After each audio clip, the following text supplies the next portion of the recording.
सभी को राधे राधे। सभी वैष्णवजन को प्रणाम। राधा रास बिहारी जी के आज हम योगिनी एकादशी की श्रृंगार सेवा देखेंगे। और सबसे पहले जैसे हमें ठाकुर जी को तैयार करना होता है, उनके सारे वस्त्र, उनका सारा श्रृंगार किसी एक साफ कपड़े पर या किसी ऐसे जो स्पेशल ठाकुर जी के लिए हमने ट्रे वगैरह रखी है या बॉक्स बनाया है, उसी में इकट्ठा करके अच्छे से रखेंगे। सारा सामान इकट्ठा कर लेने पर हमें श्रृंगार करने में बहुत आसानी भी होती है और हमारे टाइम की भी बहुत बचत होती है। जैसे हमने यहाँ पर राधा रानी का और ठाकुर जी का एक जैसा श्रृंगार लिया है और उसके बाद हमने यहाँ पर ठाकुर जी के चरणों में आज पत्रावली की है। जैसे एकादशी है तो कुछ न कुछ विशेष श्रृंगार ठाकुर जी का होना चाहिए। तो चरणों पे पत्रावली करने से चरण दर्शन बहुत अच्छे आएंगे, क्योंकि आज हम धोती इस स्टाइल की पहन रहे हैं कि चरणों से थोड़ी ऊंची धोती जाएगी, तो ठाकुर जी के चरण बहुत सुंदर और बहुत प्यारे लगने वाले हैं। इस तरह की धोती हमने ले ली है। पहले बीच से बांधेंगे, फिर जो एक हिस्सा है वो लेके जाके पीछे को हम अटका देंगे। जैसे आपने देखा होगा ज़्यादातर गुजरात में बुजुर्ग लोग इस तरह की धोती पहनते हैं। एक जो पीछे चला गया उसको पीछे अटका देते हैं और जो दूसरे आगे के चुन होते हैं वह दोनों पैरों के बीच में से निकाल के आप चाहें तो उसकी एक छोर ठाकुर जी के हाथ में दे सकते हैं या चुन बना के ऐसे ही ठाकुर जी के सामने रख सकते हैं। वैसे जब कोई नॉर्मल इंसान पहनता है तो एक छोर हाथ में पकड़ के ही चलता है। तो इस तरह से ठाकुर जी के चुन्नट बना के हमने वहाँ पर डाल दिए हैं। और चोली जैसे हल्की फुल्की अभी गर्मी है तो हमने स्लीवलेस चोली पहनाई है और पटके के साथ में ही उसे अटैच करके सिया गया है। अब हम पहनाएंगे दुशाला।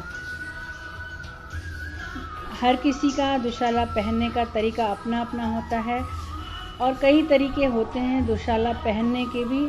आज हम देखेंगे कि हम इस तरह से दोनों बाहों में से धीरे धीरे निकाल के दुशाले को दोनों ओर से पंख जैसे फैलाएंगे, क्योंकि एकादशी है तो कुछ ना कुछ तो श्रृंगार में विशेष होना ही चाहिए। अब हम छोटा वाला नेकलेस पहनाएंगे, उसके बाद बड़ा वाला नेकलेस पहनाएंगे।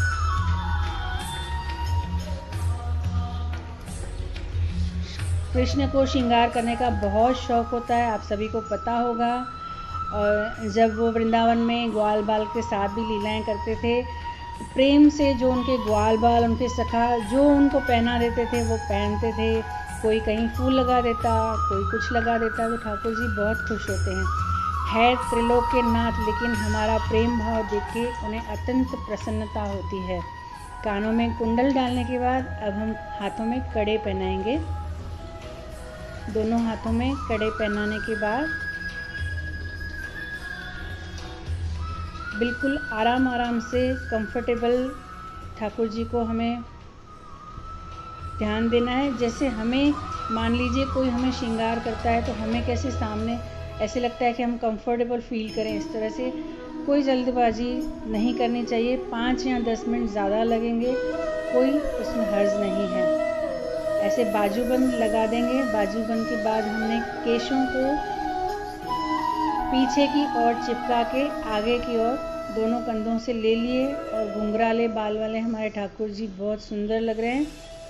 2 कलर के पटके हमने लिए, कपड़ा लेकर उसकी पगड़ी बना दी है। जैसे हम चोटी गूंथते हैं ना, लेकिन 3 कपड़े लेके हम चोटी गूंथते हैं, तो इसको 2 कपड़े लेकर हमने इसको रस्सी जैसा बना लिया है। दोनों कलर बहुत सुंदर लग रहे हैं और मैचिंग पगड़ी पहनने में और भी फूलों का लगाना के सारी ज्वेलरी मैचिंग होने की वजह से हमने गोल्डन कलर का गजरा ठाकुर जी को लगाया है और उनका और रूप निखर आया। अब हम चलेंगे चरण की ओर। चरणों पर थोड़ा श्रृंगार करेंगे। पायल पहना देंगे ठाकुर जी को। अब अंगूठी पहनाएंगे।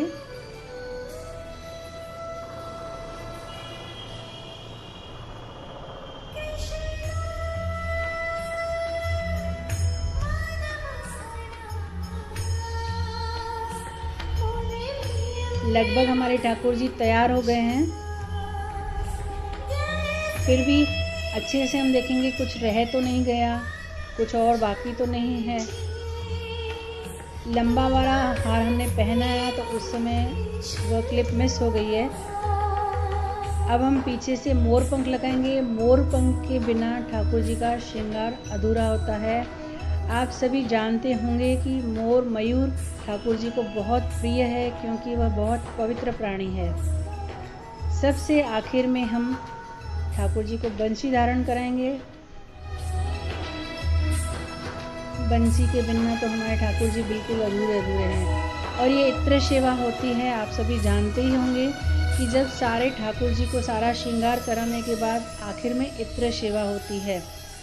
और वृंदावन के हर मंदिर में रात को ठाकुर जी को शयन दर्शन कराने से पहले इत्र से उन्हें मसाज दी जाती है। उसके बाद ठाकुर जी को सुलाया जाता है। जैसे ठाकुर जी हमारे बंसी लेके पूरा दिन हमारे लिए खड़े होते हैं, इसलिए उनको मसाज करने के बाद ही शयन दर्शन कराया जाता है। राधा रानी का श्रृंगार हमने पहले ही कर दिया था। तीरथ व्रत को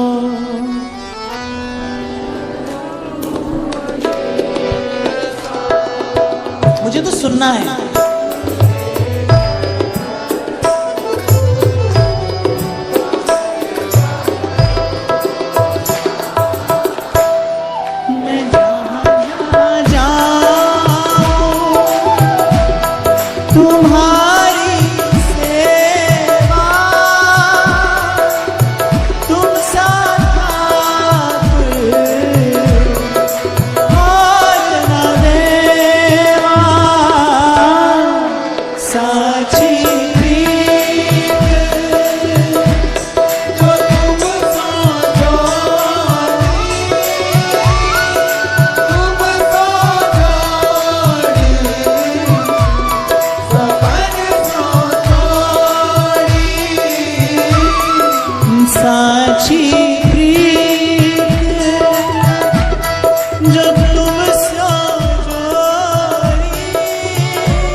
संसार में किसी के पास ऐसी युक्ति है, आपने सुना है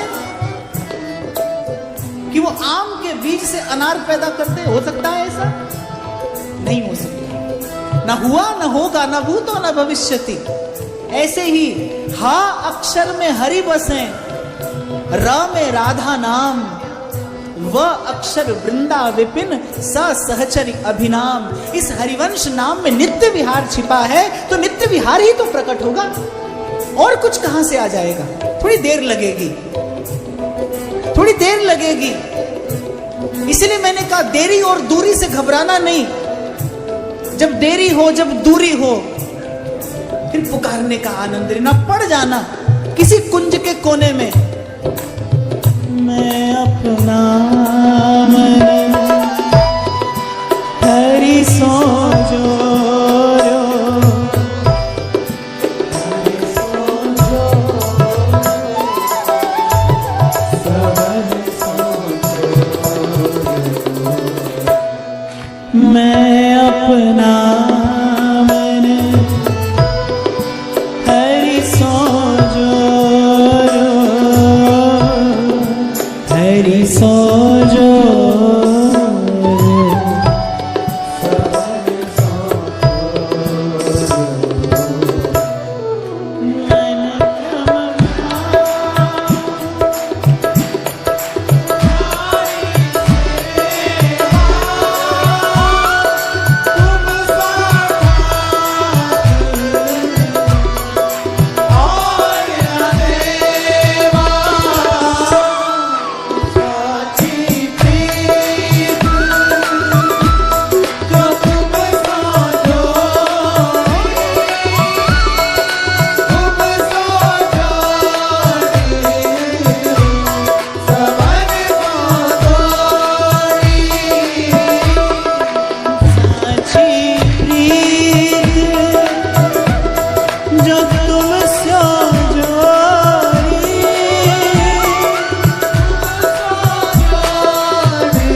दर ते खड़े हाँ दर खोल बाबा सानू तेरे जिहा ना कोई होर बाबा तेरे दर ते खड़े हाँ दर खोल बाबा सानू तेरे जिहा ना कोई होर बाबा तेरे दर ते खड़े हाँ दर खोल बाबा तेरे दर ते खड़े हाँ दर खोल बाबा सानू तेरे जिहा ना कोई होर बाबा